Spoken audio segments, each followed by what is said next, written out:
Hi friends, നമസ്കാരം. നമ്മുടെ ഇഷ്ടവിശേഷങ്ങളായ പവിത്രത്തിന്റെ ഒരു അടിപൊളി വിശേഷമായിട്ടാണ് വന്നിരിക്കുന്നത്. അപ്പൊ എല്ലാവർക്കും നല്ലൊരു ദിവസം ആശംസിച്ചുകൊണ്ട് തന്നെ വിശേഷത്തിലേക്ക് പോവാം.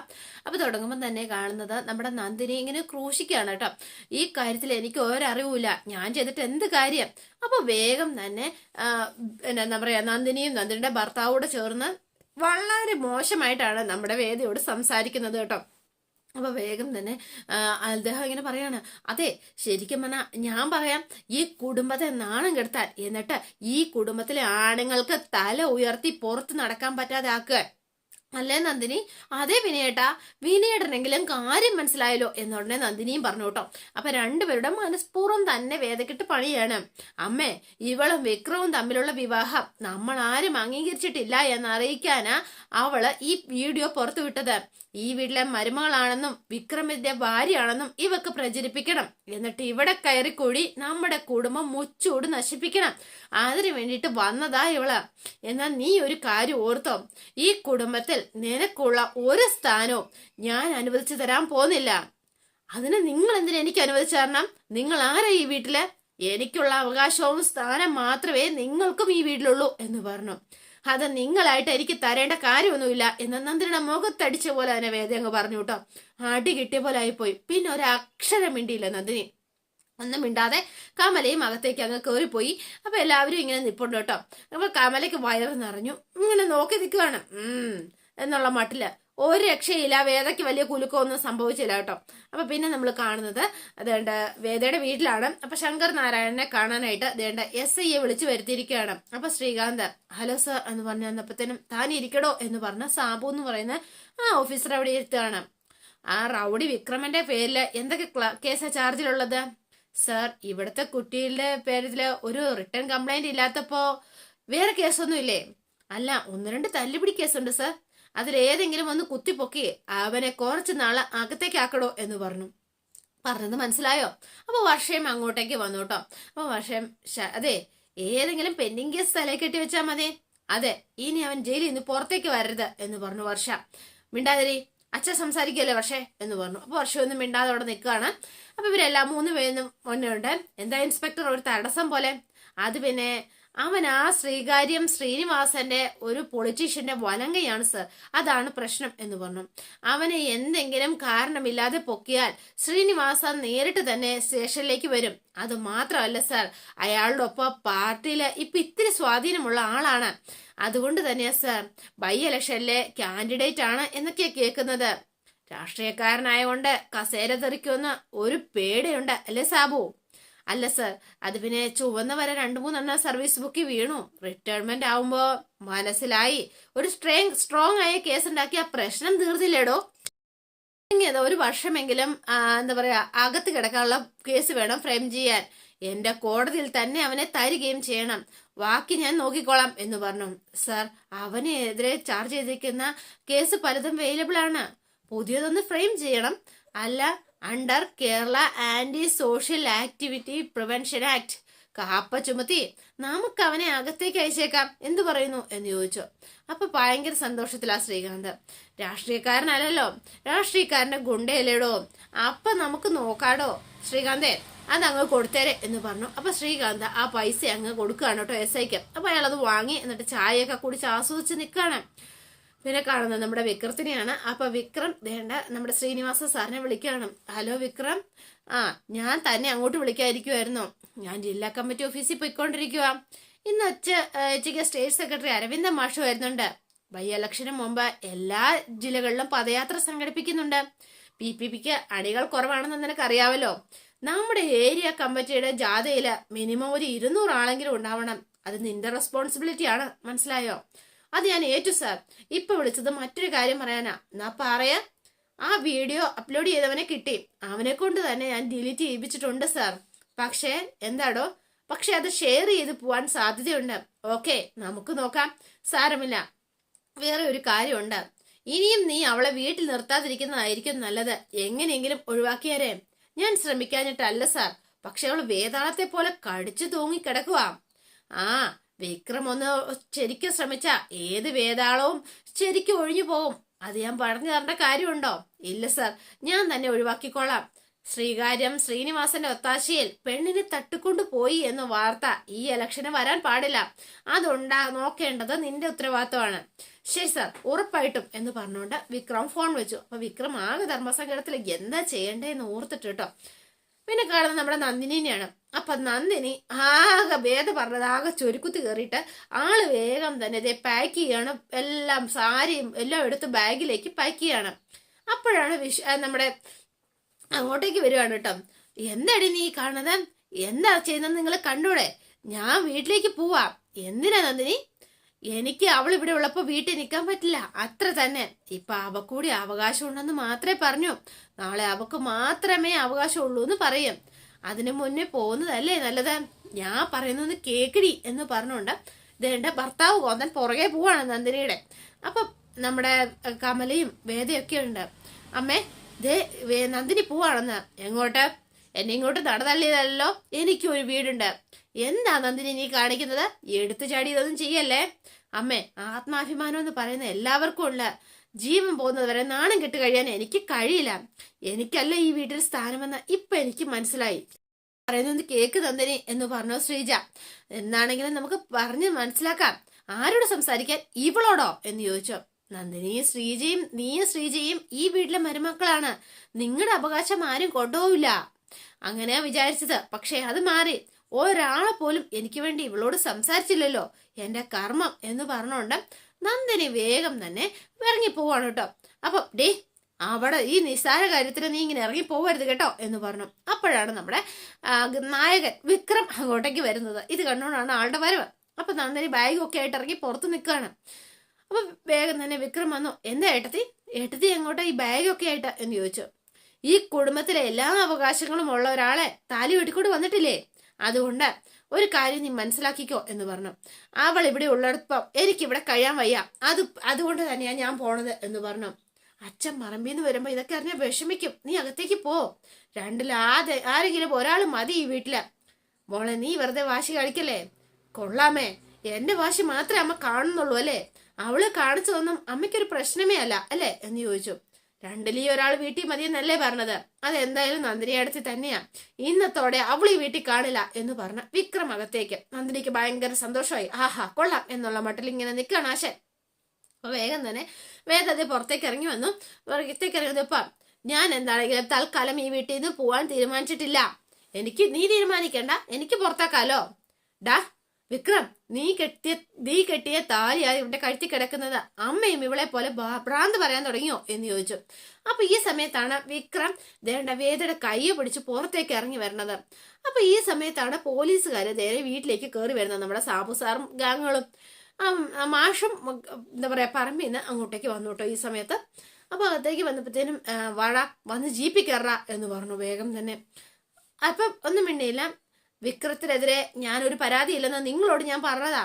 ഇനി എന്നെ തട്ടിക്കൊണ്ട് പോയി എന്നാണ് എന്റെ വീട്ടുകാരുടെ പരാതിയെങ്കിൽ അതല്ല. ഞാൻ എന്റെ സ്വമനസാലെ അല്ലെങ്കിൽ എന്റെ സ്വന്തം ഇഷ്ടത്തിന് തന്നെയാണ് ഇറങ്ങി വന്നതാണ്. ഈ വിവാഹം ഞാൻ കൂടി അംഗീകരിച്ചതാണ്. അതിൽ നിങ്ങൾ വെറുതെ ഇടപെട്ട് പുലിപാല് പിടിക്കണ്ട എന്ന് പോലീസിനോട് വേദ പറഞ്ഞു. അയ്യോ, നിങ്ങൾ ഒളിച്ചോടി പോവോ, വിവാഹം കഴിക്കുവോ, വിവാഹം കഴിക്കാതിരിക്കുവോ, ജീവിക്കുവോ ഒക്കെ ചെയ്യുന്നത് പോലീസിന്റെ ഒരു വിഷയമേ അല്ല, കിട്ടേനൊന്നും അല്ല എന്ന് പറഞ്ഞു. അയ്യോ സാറേ, അവൻ ഒരു തെറ്റും ചെയ്തിട്ടില്ല എന്ന് ഞാനാ സാറേ പറയണത്. വിട്ടേക്ക് സാറേ, പാവാ. പോലീസ് കോടതിയും അത് തീരുമാനിക്കും, നിങ്ങളല്ല തീരുമാനിക്കേണ്ടത് എന്ന് കമലയോട് ഇങ്ങനെ പറയാണ് കേട്ടോ. അപ്പൊ കമല വിക്രത്തിന്റെ കൈ പേർ പിടിക്കുക. ഇവനൊരു ആന്റി സോഷ്യലാണ്. അത് പ്രൂവ് ചെയ്യാനുള്ള ധാരാളം തെളിവുകൾ ഞങ്ങളുടെ കയ്യിലുണ്ട്. പിന്നെ ഇനി ഇവൻ ഒരു വർഷത്തേന് പുറത്തിറങ്ങില്ല എന്ന് പറയാണ് കേട്ടോ. പിന്നെ കെട്ടിക്കൊണ്ട് വന്നതല്ലേ ഉള്ളൂ.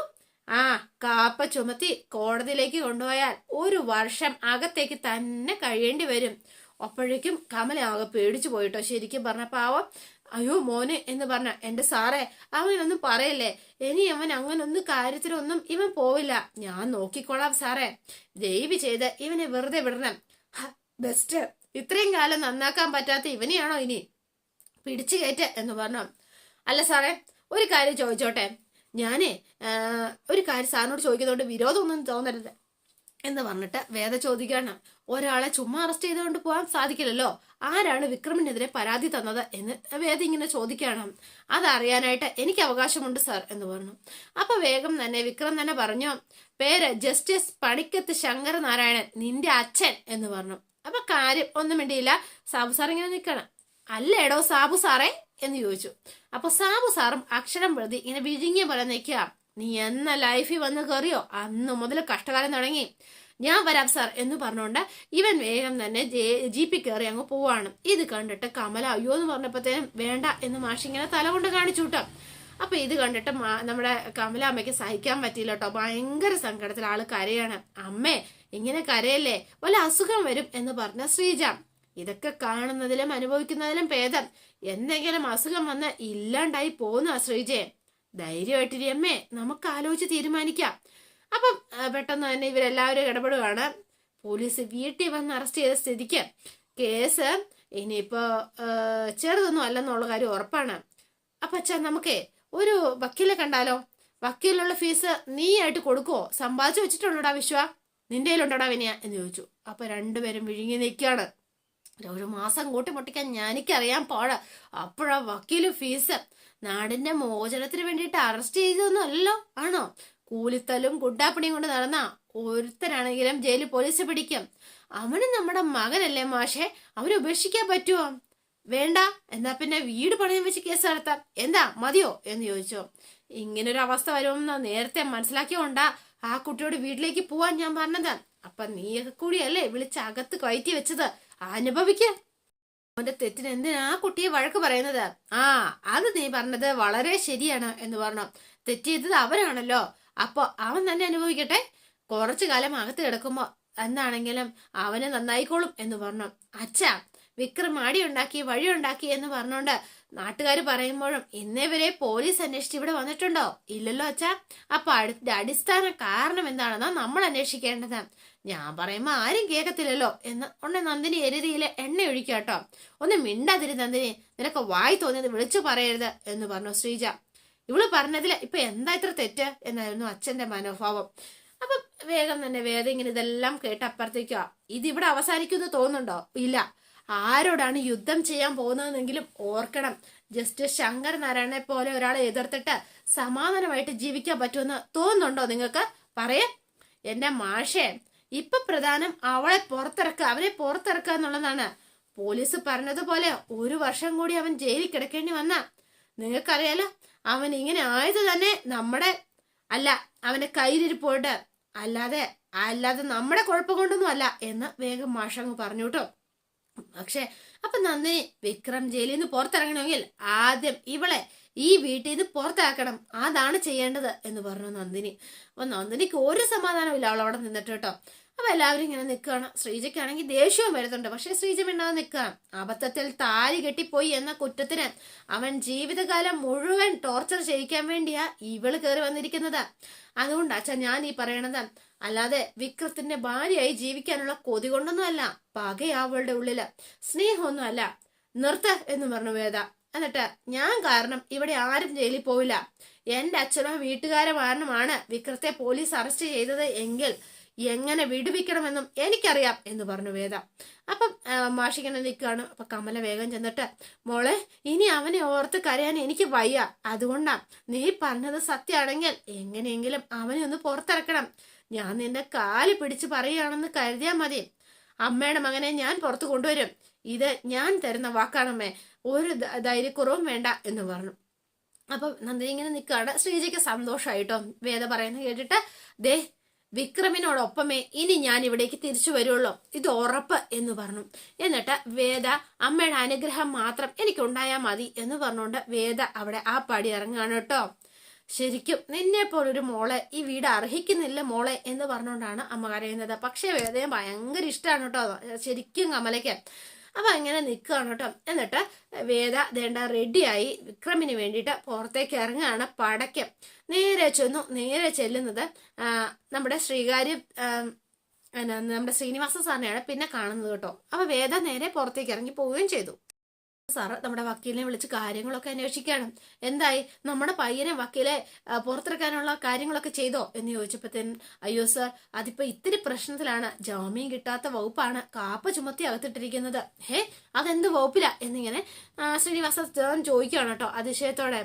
എന്താ എന്ന് ചോദിച്ചോ. അറിയാലോ, നീതി കിട്ടില്ല, കേസ് എന്താണെന്ന് നോക്കിയോ വക്കീലെ? ആ നോക്കി.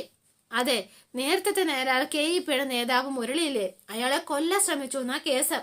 ഓഹോ, ശ്രീനിവാസ സാറിന് വേണ്ടിയിട്ട് എതിർ പാർട്ടിയുടെ നേതാവിനെ കൊല്ലാൻ ശ്രമിച്ചു എന്നതാണ് പോലീസ് വരുത്തി തീർക്കാൻ ശ്രമിക്കുന്നത്. ആഹോ, അവർക്ക് ആവശ്യമുള്ളതൊന്നും വിക്രമിന്ന് കിട്ടില്ല എന്ന് എനിക്ക് ഉറപ്പുണ്ട്. പക്ഷെ ഈ കേസ് എന്ന് നടന്നതാണ്? അത് കുറെയായി. നമ്മുടെ ടീമിലെ ഒരുത്തന്റെ പണിയാൻ വന്നപ്പോ നമ്മളൊന്ന് തിരിച്ചടിച്ചേ ഉള്ളൂ. പക്ഷെ അത് കേസാക്കിയിരുന്നു. അത് അന്നേ അത് സംസാരിച്ച് അവസാനിപ്പിച്ചതായിരുന്നല്ലോ. അത് പൊടി തട്ടിയെടുക്കണമെങ്കിൽ അതിന്റെ പിറകിൽ ആരോ ഉണ്ടായിരുന്നല്ലോ. ഉണ്ട്, ഉറപ്പായിട്ട് സാർ. ആരും മനഃപൂർവ്വം ഇതിന്റെ പിന്നിൽ തന്നെ ഉണ്ട് സാർ. സാറ് ബൈ ഇലക്ഷന് നിൽക്കാൻ പോകുന്നെന്ന് അറിഞ്ഞുകൊണ്ട് ആരോ കളിക്കുന്നതാവാനും സാധ്യതയുണ്ട്. ആര് പുറകിൽ നിന്ന് സപ്പോർട്ട് ചെയ്താലും വക്കീലെ, അവന് എത്രയും വേഗം പുറത്തിറങ്ങണം. ഞാൻ ഇവിടെ ഉള്ളപ്പോ അവന് അങ്ങനെ ഒരു തട്ടുകീട ഒരിക്കലും സംഭവിച്ചുകൂടാ. അവനെ എത്ര ചെയ്യാനും എനിക്ക് പ്രശ്നമില്ല, മനസ്സിലായല്ലോ? നാളെ എന്നാ വക്കീൽ ചെല്ല്. നാളെ കോടതിയിൽ നിന്ന് അവനെ ജാമ്യത്തിലെടുത്ത ശേഷം എന്നെ വന്ന് കണ്ടാൽ മതി. ശരി സാർ എന്ന് പറഞ്ഞുകൊണ്ട് വക്കീൽ അവിടെ നിന്ന് അങ്ങ് പോയി. അപ്പൊ വേദ ഇതേണ്ട അവിടെ നിന്ന് ഇറങ്ങി നേരെ ജസ്റ്റിസ് ശങ്കർ നാരായണന്റെ വണ്ടി തടഞ്ഞ് അവിടെ നിൽക്കുകയാണ് കേട്ടോ. അപ്പൊ വേഗം തന്നെ ശങ്കർ നാരായണൻ പറയാണ്, വണ്ടി തിരിച്ചു മാറ്റി വിടുറോ എന്ന് പറഞ്ഞപ്പോ വീണ്ടും വേദ ഒന്നുകൂടി ഫ്രണ്ടിലേക്ക് കയറി വന്നു. അവസാനം നമ്മുടെ ശ്രീകാന്തും അച്ഛനും പുറത്തിറങ്ങി വന്നു. എന്താ അവന്റെ ശീലം നിനക്കും കിട്ടിയോ പകർന്ന് എന്ന് ചോദിച്ചു. അപ്പൊ ഒന്നും മിണ്ടിയില്ല. വഴിയിലെ ആളുകളെ തടഞ്ഞു നിർത്തലും തല്ലുണ്ടാക്കലും ആണല്ലോ അവന്റെ പണി. എന്താ നിന്റെ ഉദ്ദേശം? ഞങ്ങളോട് തർക്കിക്കാനോ അതോ നാട്ടുകാരുടെ മുൻപില് നാണം കെടുത്താനോ? രണ്ടിനുമല്ല എന്ന് പറഞ്ഞു. എനിക്ക് ന്യായത്തിന് വേണ്ടിയിട്ടാ ഞാൻ വന്നത്. അതിന് വഴി തടയുകയല്ല ചെയ്യേണ്ടത്, കോടതിയിൽ ചെന്ന് വാദിക്കുക ചെയ്യേണ്ടത്.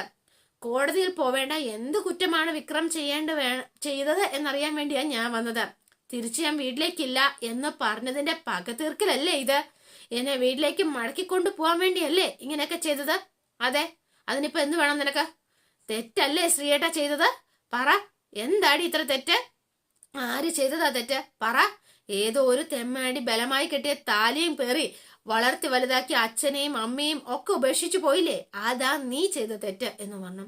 വിവാഹപ്രായം എത്തിയ ഒരു അനിയത്തി ഉണ്ടെന്ന് ഓർക്കാതെ, അവളുടെ ഭാവി എന്താകുമെന്ന് ചിന്തിക്കാതെ നീ കുടുംബത്തിന്റെ മാനം കളഞ്ഞ് നീ ഇറങ്ങിപ്പോയില്ലേ, അതാണ് തെറ്റ് എന്ന് ശങ്കർ നാരായണൻ ഇങ്ങനെ വേദയോട് പറയാണ്.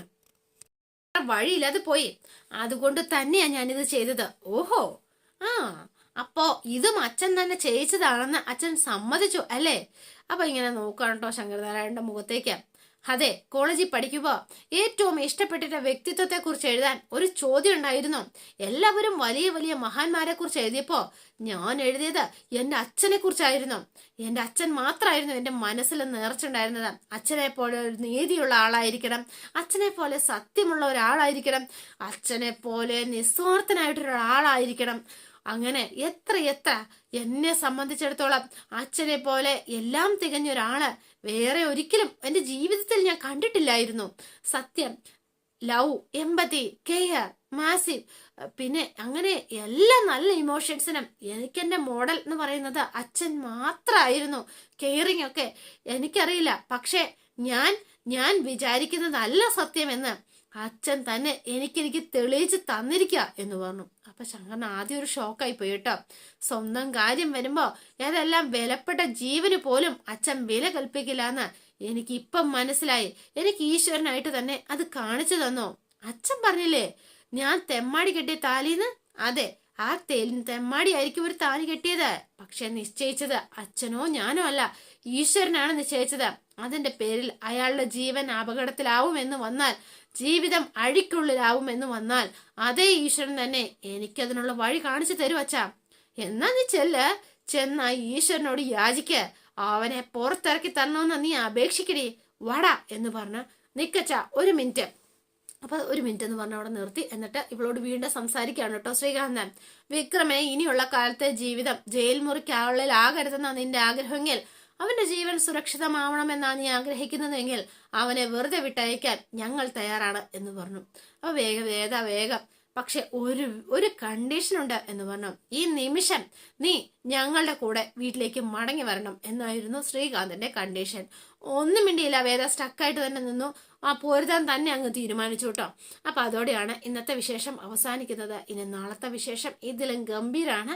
ഇനി നമ്മുടെ വേദ നല്ല അഭിമാനപൂർവ്വം നമ്മുടെ വിക്രത്തിന്റെ കൈയും പിടിച്ച് വീട്ടിലേക്ക് കയറി ചെല്ലുന്നതും അതിനുശേഷം നമ്മുടെ വിക്രത്തിന്റെ ജീവിതം മാറി മറിയാണ്. അവന് കിട്ടിയ സർട്ടിഫിക്കറ്റ്സ് ഒക്കെ വേദ കാണുന്നുണ്ട് കേട്ടോ. നല്ല അടിപൊളി വിശേഷം തന്നെയാണ് വരാനിരിക്കുന്നത്. അപ്പൊ എല്ലാവരും വെയിറ്റ് ചെയ്യുക. ഇഷ്ടപ്പെട്ടുവെങ്കിൽ ലൈക്ക് ചെയ്യുക, ഷെയർ ചെയ്യുക, തൊട്ടടുത്ത് ആ ബെൽബട്ടൺ കൂടെ ഒന്ന് ഞെക്കുകയാണെങ്കിൽ ഞാൻ ഇടുമ്പോൾ തന്നെ നോട്ടിഫിക്കേഷൻ ലഭിക്കുന്നതായിരിക്കും. പുതുപുത്തൻ വിശേഷമായിട്ട് എത്താം. Bye and see you again.